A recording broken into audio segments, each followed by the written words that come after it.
otros que uno esperaría, insisto, así que le echa más cerebro, análisis y todo, 3, ¿no? Y uno de mi papá y otro de mi mamá. Entonces publiqué ese artículo, me dieron toda una plana completa en el Reforma, padrísimo, todo era 99, y años después mi editor, contándole esa historia como se las estoy contando a ustedes, me dice, ¿por qué no haces un libro sobre esto? Entonces regresé a Parras a buscar a Eugenio Aguirre y ya había fallecido.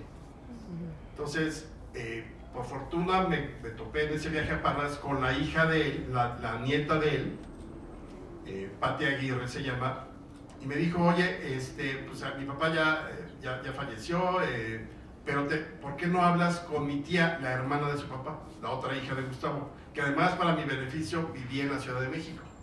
Entonces voy a verla de regreso a la Ciudad de México, me cuenta la misma historia, mi papá lo mandaron a Alemania para estudiar y en el camino el Frankfurt es uno de los barcos que llama, recibe la llamada de auxilio y desvía el rumbo para llegar. Y entonces dije, bueno, pues eso no me da para mucho, y se me ocurre preguntarle, oiga, ¿y de casualidad no tiene usted cartas de la familia?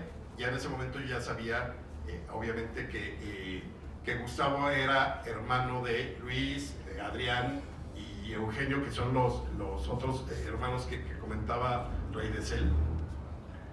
Y de pronto va a su closet y saca una caja, yo creo que con unas 300 cartas.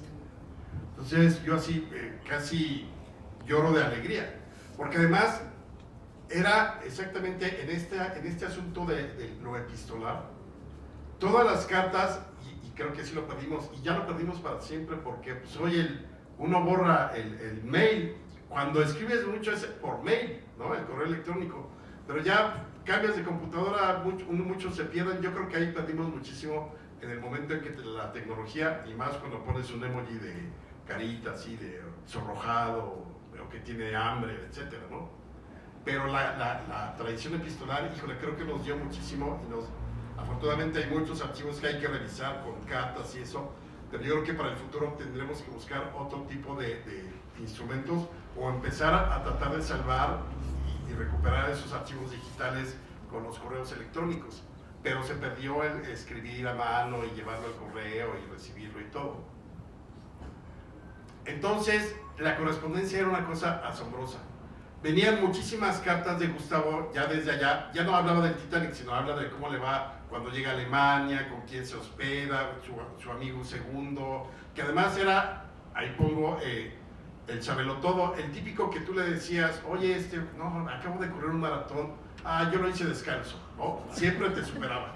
Y así era, según las descripciones de la familia, segundo. O sea, cualquier cosa, oye, nadé con un tiburón, yo también, pero sin oxígeno, ¿no? O sea, peleé con 2 gorilas, yo 4.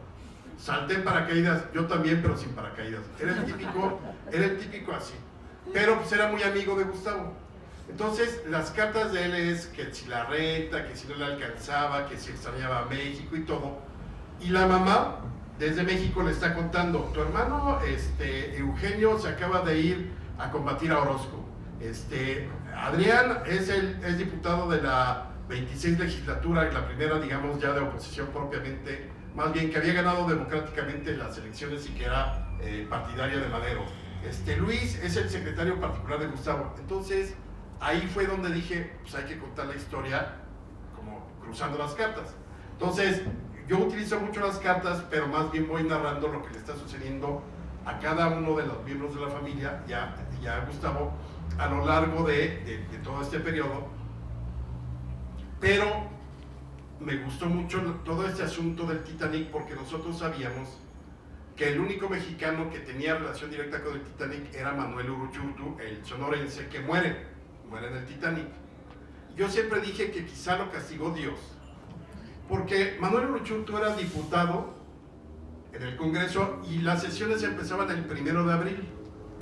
Y él, muy a la mexicana, dijo, no, pues yo me quedo acá otros días. Iba a llegar un mes tarde al Congreso, porque todavía él ya tenía su boleto. Fíjense que de esas cosas increíbles que te vas encontrando, él tenía su boleto para regresarse a México. De todas maneras iba a llegar tarde a la sesión del Congreso, al inicio de sesiones, pero digamos unos 8 días. Se encuentra un amigo allá que le dice, oye, compré un boleto en el Titanic, yo necesito regresarme antes, y se lo cambia a Uruchurtu.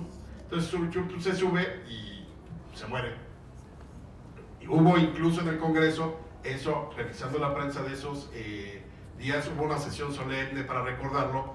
Es de los cuerpos que jamás se hallaron, o sea, de los 1523, más o menos por ahí es la cifra exacta, solo se recuperaron cerca de 370 cuerpos, y de esos, como 90 los regresaron al mar después de haberlos sacar más o menos identificaciones, a ver si se podía saber quiénes eran, los envolvieron otra vez y los echaron al mar porque jamás se imaginaron, ya esto sucede después, días después del hundimiento, la White Star fleta un barco que se llama el Mackay Bennett para ir exclusivamente a recuperar los cadáveres que seguían flotando ahí por donde se había hundido el Titanic.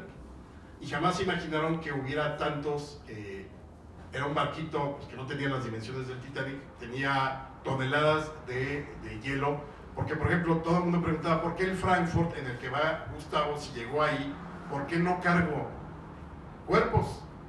Pues no, porque se les hubieran echado a perder. O sea, esto es el 15, le faltaban 10 días al Frankfurt para llegar a Europa, hubiera sido terrible subir los cuerpos. Entonces no hicieron nada, simplemente llegaron a ver si había alguien con vida, no, y se siguieron, que eso es todo lo que va